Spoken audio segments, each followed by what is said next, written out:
So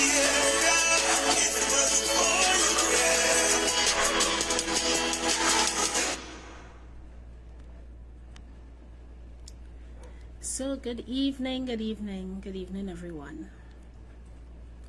Welcome to Here Talks.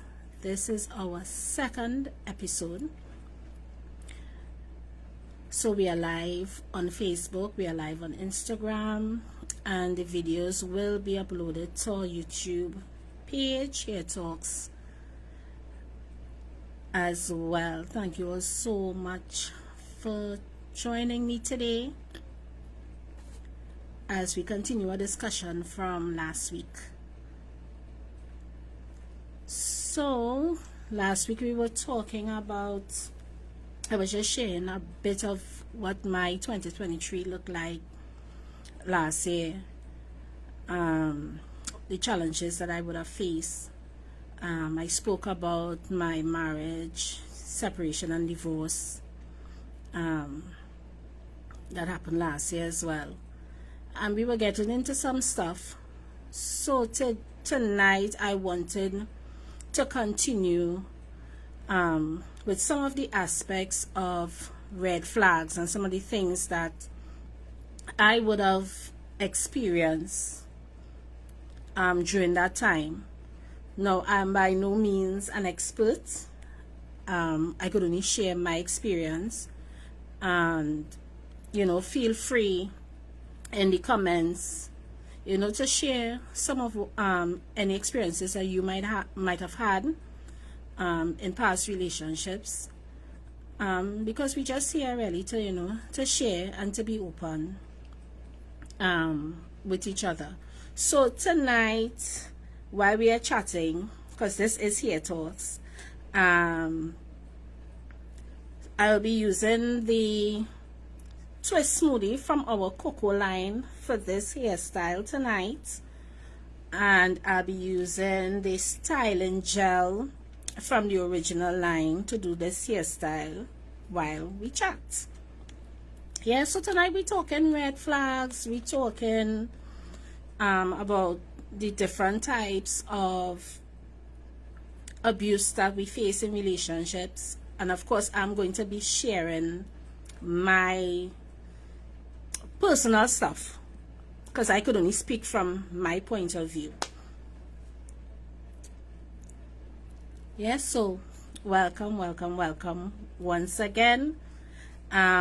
So the Cocoa line, just to let you all know, the Cocoa line is available at Pennywise, y'all. The original line is at 24 Convenience in Woodbrook, opposite the Oval. So you can check them out to get the original line, and you can check out Pennywise to get our Cocoa line. As you all know, I took a little hiatus last year because of everything that was happening, so I'm back on it this year. So look out for restock in some of the usual places that we have been before. Yeah, so let's get into it. So continuing from my marriage and the divorce and all of that, so I'm going to share some of what I experienced, some of the red flags that I would have seen before marriage, and even some of the things that I experienced in that 1 year of marriage, right? One of the things I spoke about last week was the financial abuse.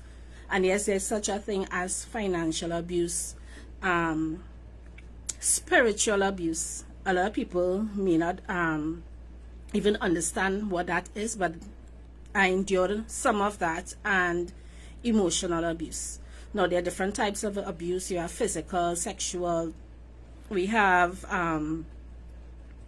sociological, we have all different types, and I could only speak to what I would have experienced. So to elaborate on some of the signs of financial abuse early on in a relationship or even in a marriage. One of the things I touched on last week when I spoke about us having a joint account even before marriage, we were putting in the same amounts, and I had a need, and when that need was fulfilled, he emphatically stated to me that that came from my half of the savings, which should have been a major red flag. I mean, I did have an issue with it. I brought it up, and it led to us dissolving the joint account immediately. So that was one of the first red flags in terms of financial abuse. The second one came when I was living in Belmont, born and bred in Belmont, lived there with my kids. So I have 3 kids, and he was coming into the relationship with one child, an 8-year-old. So we were trying to decide where we were going to live and that kind of thing. So I am a homeowner. I have a home in central Trinidad, and at the time I had it rented out. It was separated into 4 apartments, and I had all 4 apartments rented out. So we made a decision that we were going to move to Couva with our family. So that would have meant for me giving up 2 of my apartments upstairs. So we decided that that is what we were going to do. So now, in me giving up the 2 apartments would mean that I would be losing income, and that income would have been to the tune of like $7,000, right? So I was losing $7,000 in order for us to move to that home with our family. And when we had a discussion, the discussion was that we would both do whatever renovations we needed to do to make the home comfortable for our family. We were going to be joining the 2 apartments upstairs, and we just had some minor changes to make. And that saw some challenges in itself, because he would not move or do anything unless it was 50-50. And mind you, I would have been losing $7,000 by giving up these 2 apartments, which should have been a red flag. But me being the person that I am, usually I tend to believe that people would think how I would think. So sometimes I would take things for granted. Hey Carla, don't go and fight with your boyfriend tonight, eh? Listen and behave. This is not for you to fight, Carla. Yeah. So we would not do any kind of renovations unless it was 50-50. So if I did not have my 50% at the time, we would wait until my 50% was ready, which should have been a red flag. But I paid it no attention. I would say I paid it little attention. Because I think sometimes as women, and even men, I'm not going to leave the men out, we tend to have this complex that we could fix people, we could change them, we could mother them, and we always feel like, you know, when we get married, they will change. Things will get better, you know. And I kind of just skipped by it. So that was a next red flag when it comes to that financial abuse. Let me say this, that when you're getting into a relationship, especially when you're thinking about marriage, you need to talk about everything. Like, don't take anything for granted that this person is going to do what you think they should do, or what is basic human decency. Don't take it for granted that they're going to do that, right? So nothing was done until I could get my 50% in terms of fixing up the home. Then when it came to Christmas, I remember our first Christmas together. We weren't married, we were dating. He came to me and he said, we buying each other gifts? Which I found was a strange question. So I was like, well, yeah. I mean, that is not what people in relationships do. unless somebody in financial straits and stuff. I think I'm very understanding. So if somebody doesn't have and they come and say to me, you know, babes, you know, Christmas coming and I know you might be expecting a gift, but I really can't afford nothing this month, there's no scene with me. I wouldn't be upset. But he came and he was like, we exchanging gifts. Where's the limit in terms of the budget? Again, another red flag.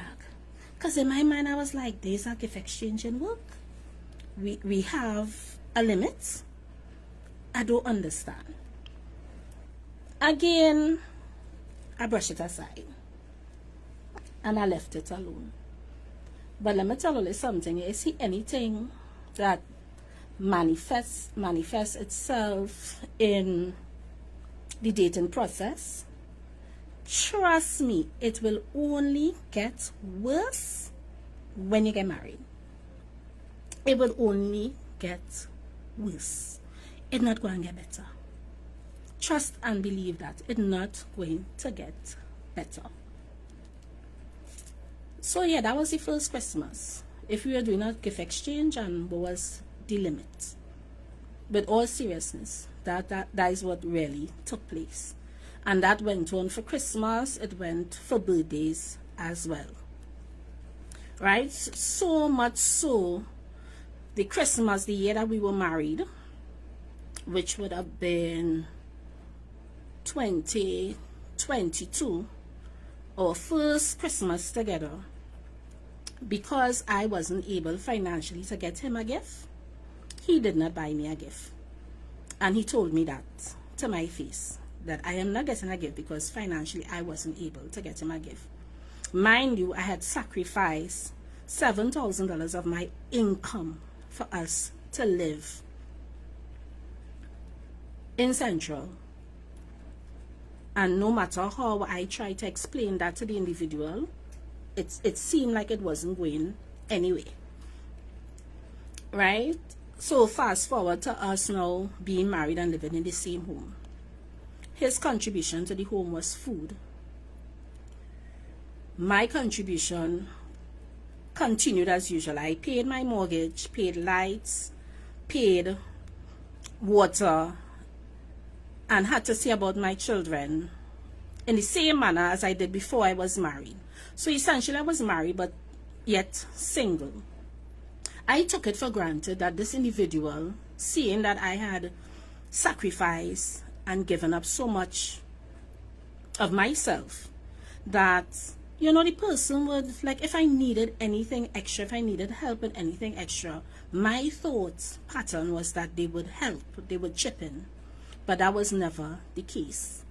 So they did food and nothing else outside of that they helped with. So if something in the home needed to be fixed, if something even went wrong with one of the apartments downstairs, he did absolutely nothing to help. So much so to the point of he would tell me to call my daughter's dad. So imagine the extent of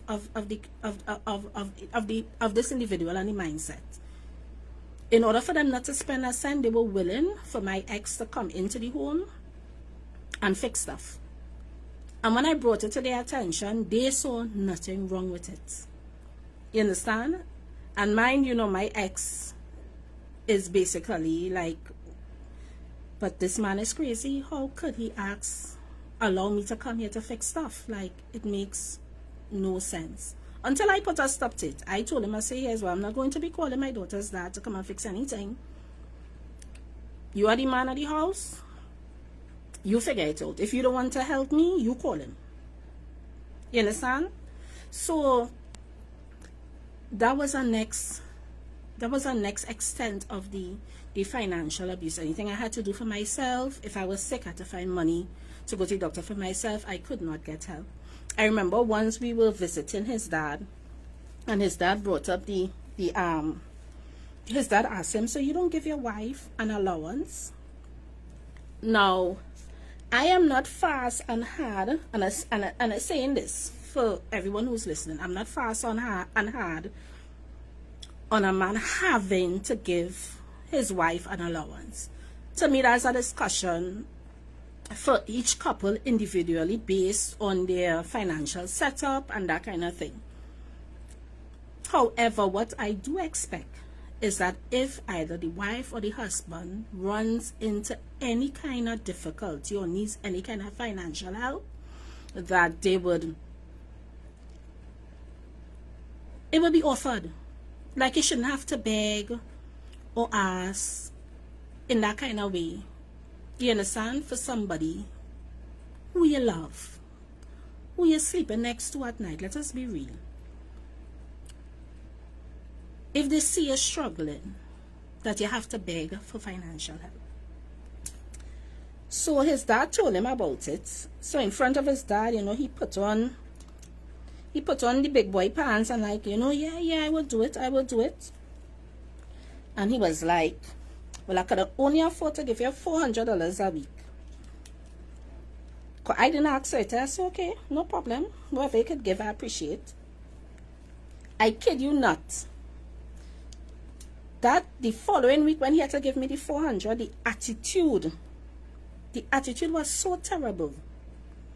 When I tell you terrible, it was so terrible. You could see the man clearly didn't want to give me the money. I got it like for 2 weeks, 2 consecutive weeks, and then it was out the door.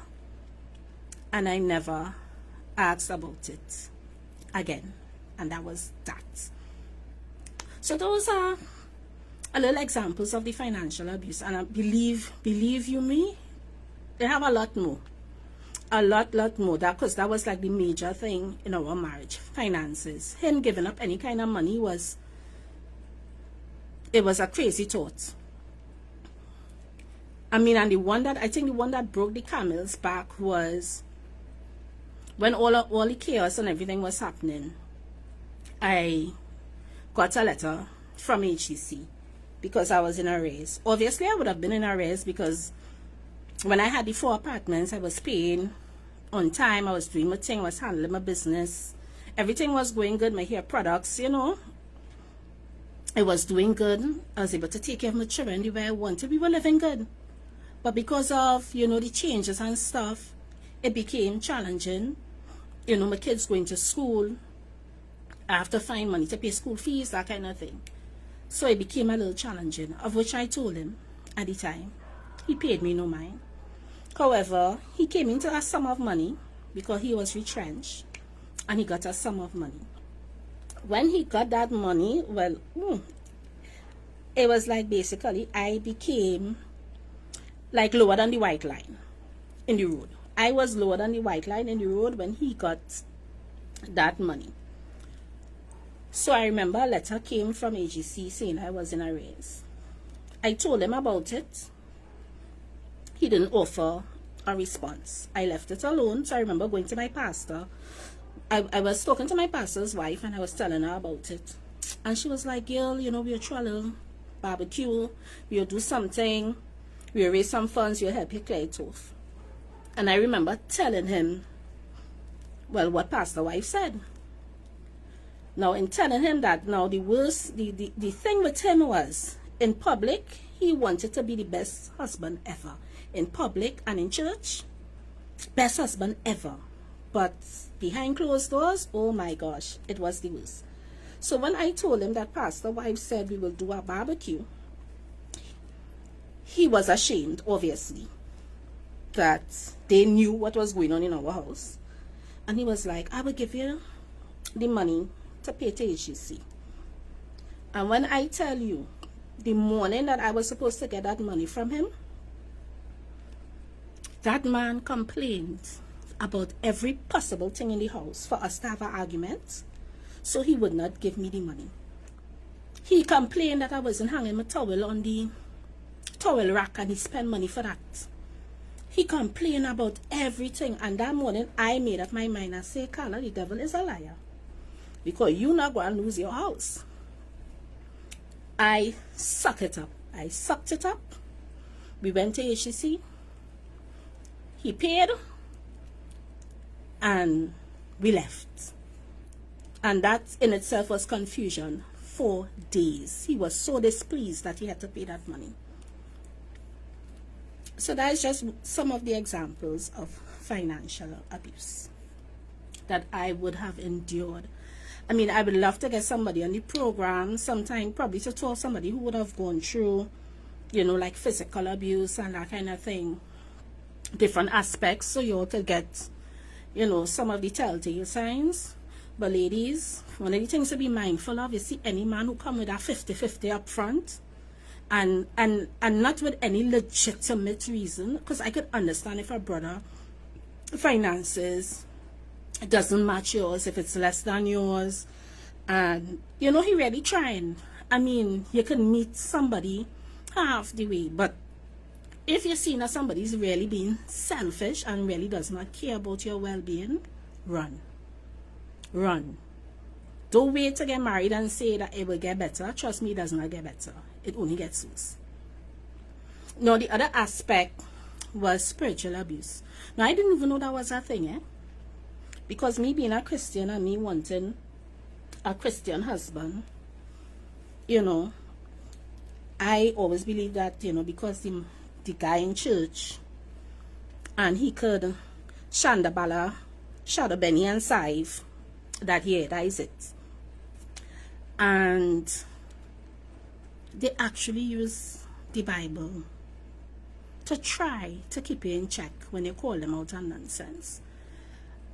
My first inkling of that spiritual abuse came when we were engaged. We were going to counseling, and we had a disagreement a day. And mind you, it wasn't nothing big. From what I remember, we had a disagreement, and we were supposed to go counseling, and I did not go. He went alone. So he went to the counselor, and he told a lie. Like when I tell you a lie, straight from the pit of hell. He told a lie on me. To which the counselor told him, do not get married to me. Right? At that time, we were getting counsel as well from a couple from the church we used to go to before. And you know, when we have little altercations, we normally go to that couple because they were married for like 18 years and that kind of thing. So he went to the counselor. He told that lie straight from the pit of hell, and the counselor told him, do not get married to me. He then went to the couple, told the couple what he did, but what he did not expect is that the couple told him he has to tell me what he did. Right? And in telling him that, the couple said, you know, there's a chance that she will call off the wedding. So the couple called me. They told me that they want me to come over by them. Something happened. They don't know how I will take it. So to come over. I told them, I said, you know what, before I come over, I want you to tell me what happened. So the couple told me he went counseling, and he told the counselor that I was the reason why his first marriage, because this was our second marriage, I was the reason why his first marriage broke up, why he got divorced the first time, which was a lie from the pit of hell. And on that grounds, the counselor told him not to get married to me. Now, when I heard it, I was crushed. I was really disappointed. I was hurt. So I told the couple, here, so I can't come today, give me 3 days, and then I will come. So for those 3 days, I went into prayer and fasting. Now, for people who know me, people who are close to me, I really, really love God, and I really try not to do anything that would displease Him. So everything, I would always consult. So I remember going on, from that day, I went on a 3-day prayer and fast. You know, like asking God what to do. And at the end of the 3 days, I tell you, for the 3 days, I really didn't hear nothing. But at the end of the 3 days, I felt in my spirit, like God was saying to me, that I have forgiven you, I want you to forgive. Now, ladies, don't get me wrong. It is okay to forgive, but forgiveness does not mean reconciliation. It does not mean that that person has to have access to you, and that is what I didn't learn at that point.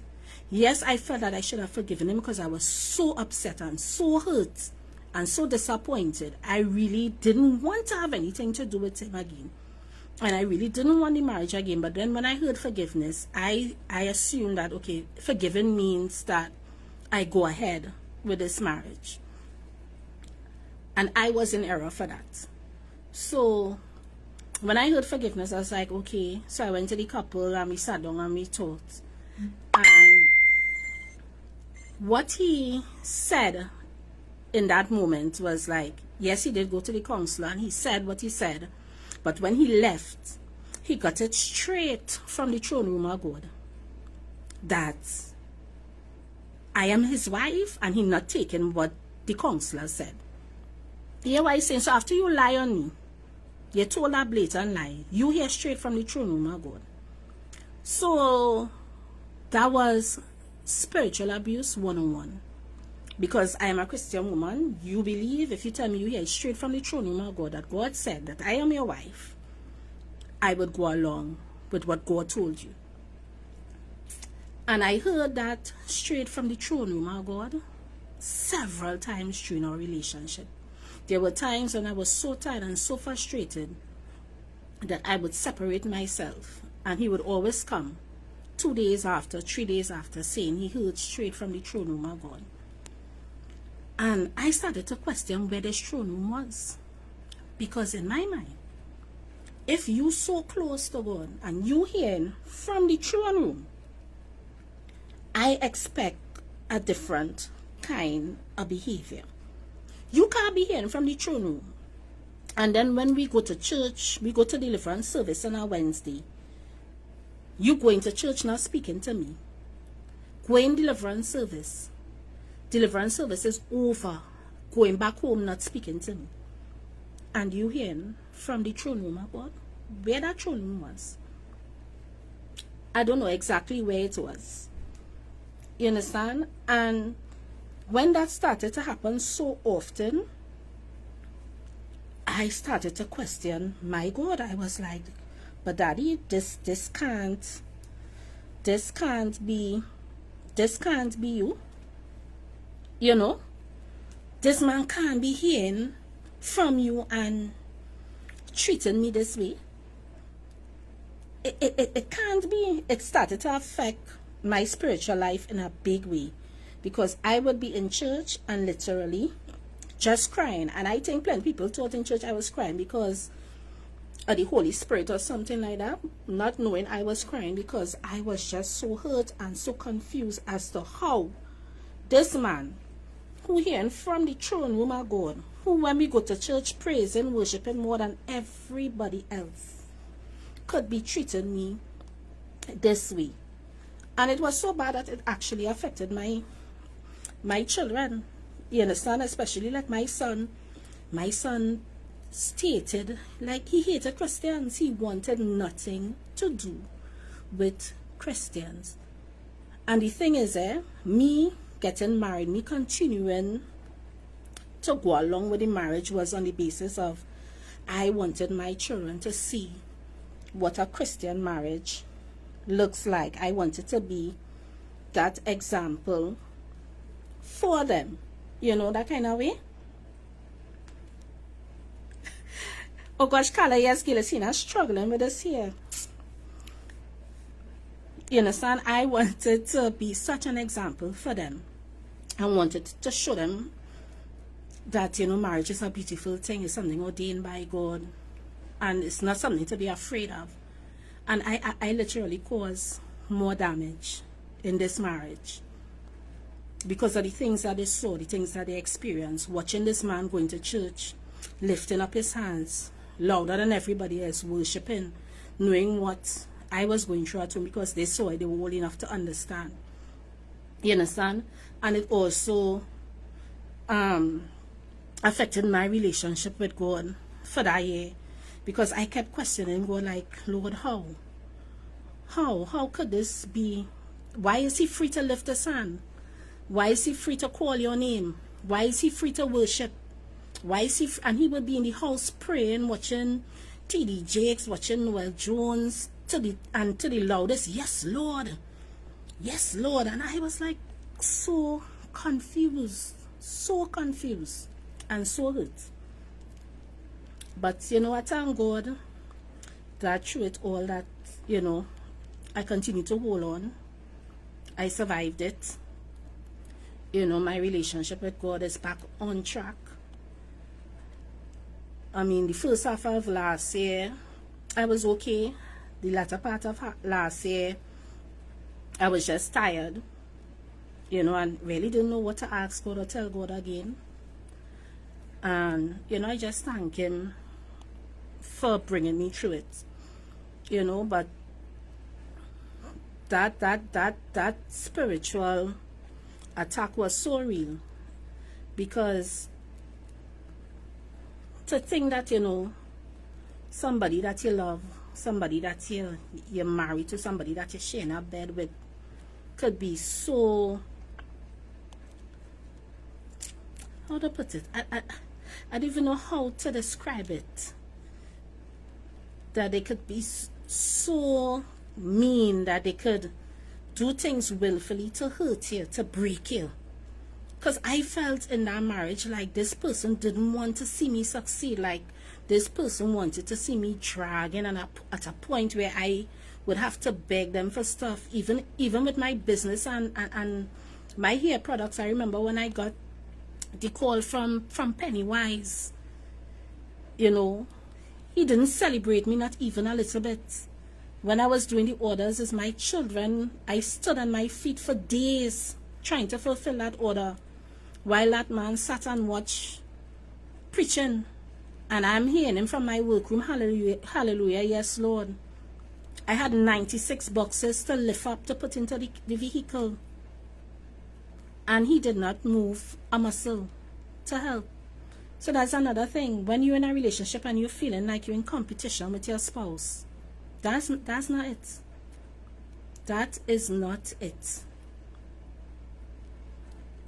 And then there were times, you know, he would use the famous Bible verse that wives are to honor their husbands, and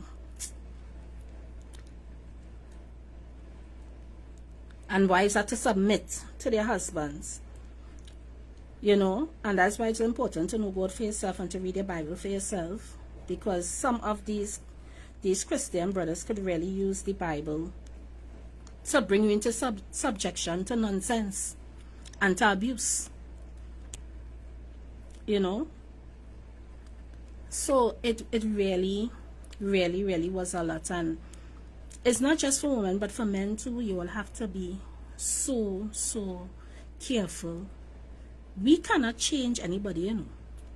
You know that, right? We can't change anybody. Yes, we could pray and ask God to help somebody, to help heal somebody, but essentially they have to want it too. They have to want it too, and if they don't want it, there's nothing you could do. I prayed in that 1 year marriage. I prayed, I fasted, I believe God, I trust God, but there was no change. There was no change. I got sick. 2022, I was sick. I got high blood pressure, the early onset of diabetes, spasms in my neck. I was at the doctor's office quite often, and my children were witness to all of these things that I had to endure. All because I did not pay attention to the signs, or I thought I could pray them away. And another thing, my grandmother always said, marry a man who loves his mother. And I really didn't understand what she meant at the time. But you see, when you have big men who's suffering from hurt, from mommy hurt, be careful. Be very careful. I'm not saying that somebody cannot get help and get therapy and overcome those things, but it is not your job. It is not your job to do that. Let them go. Even if you love the person, let them go and deal with the therapy and the healing. And if you want to wait and let them come again. Because trust me, it will manifest itself so ugly in your relationship. You will really have to wonder. You know? And I remember the end of 2022, All Year's Day. I cried for the entire day. I cried for the entire day while he sat and he watched preaching, and he was hallelujah, yes, bless the Lord. And I remember that day, I felt like I did not want to see 2023. Literally, I did not want to cross over because of the pain and the anguish that I was feeling. And I remember getting ready for church the evening. My kids went in the separate car. I went in the car with him and his son. And I was crying uncontrollably. And when we almost got to church, he was like, "Why are you crying? Everything is going to be okay." And I looked at him and I said, "I have been crying for the entire day. Not once did you acknowledge or try to console. But because we were going to reach, we were almost to the church, he wanted me to stop crying, because obviously people would want to know why my eyes are red and swollen. Why am I crying now coming into church?" And I said to him, "I'm going to expose you." And I think that's one of the mistakes I made for that year. I kept it to myself.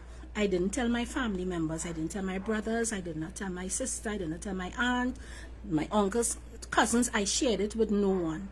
And for me, my thought pattern behind that was, should we reconcile? Should things get better? Because I know my family. My family, we might have our ways, but if you hurt one, that is it. They ain't gonna forget, they ain't gonna forgive you. When it's a family functions, they still gonna watch your cut eye and shoo, and yeah. So I decided not to tell anybody. So I bear it all alone. Even in church, the only person I spoke to would have been my pastor's wife.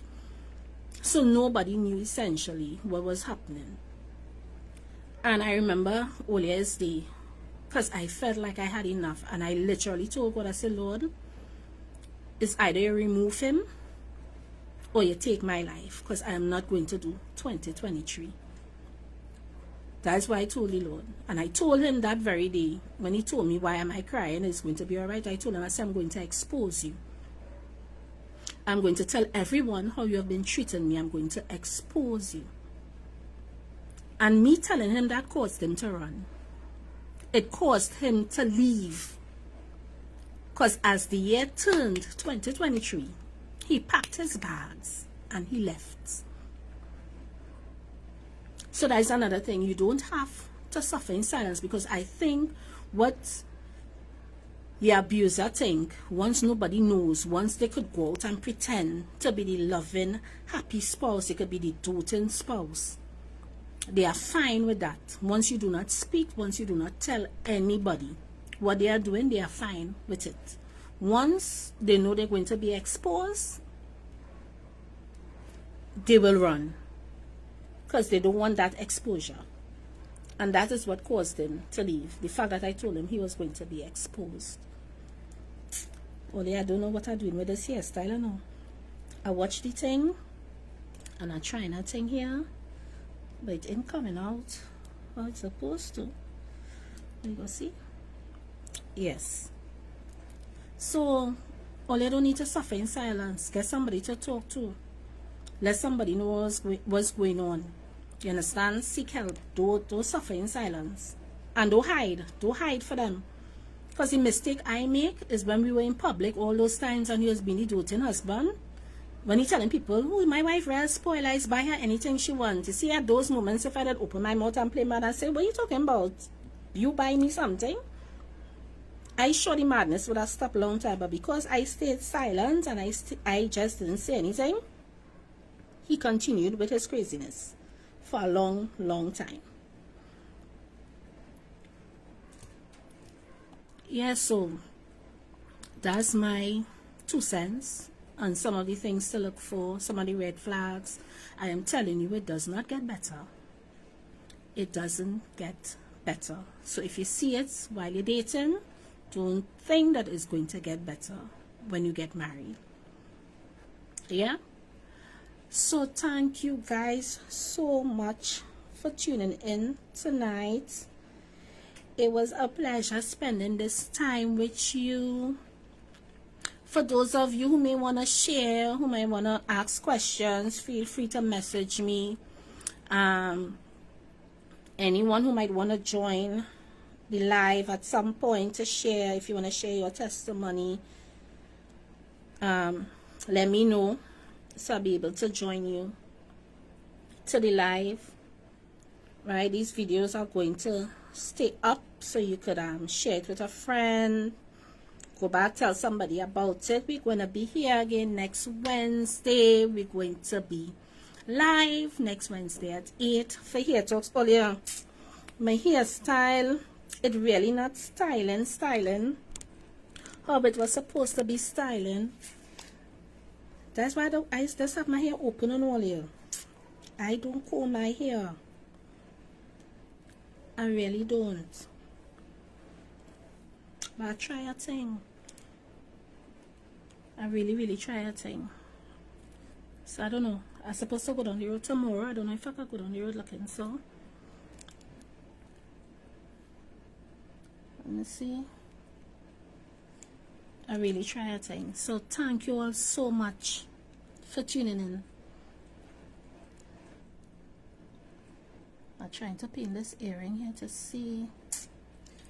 Oh Jesus, help me.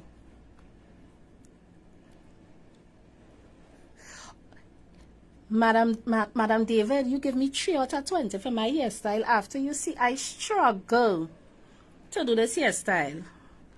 Only not nice. 3 out of 20, you know. I will do better next week. Or probably I could get somebody to come and style my hair while I'm talking. It's kind of hard to style and talk at the same time. But I feel I have a little African kind of vibes going on here. I could go down the road tomorrow. So if you see me on the streets with the hairstyle, and it, you know, it's cute. Right, so thank you guys. Good night. Be blessed. See you again next week, Wednesday, for Hair Talks. Bye.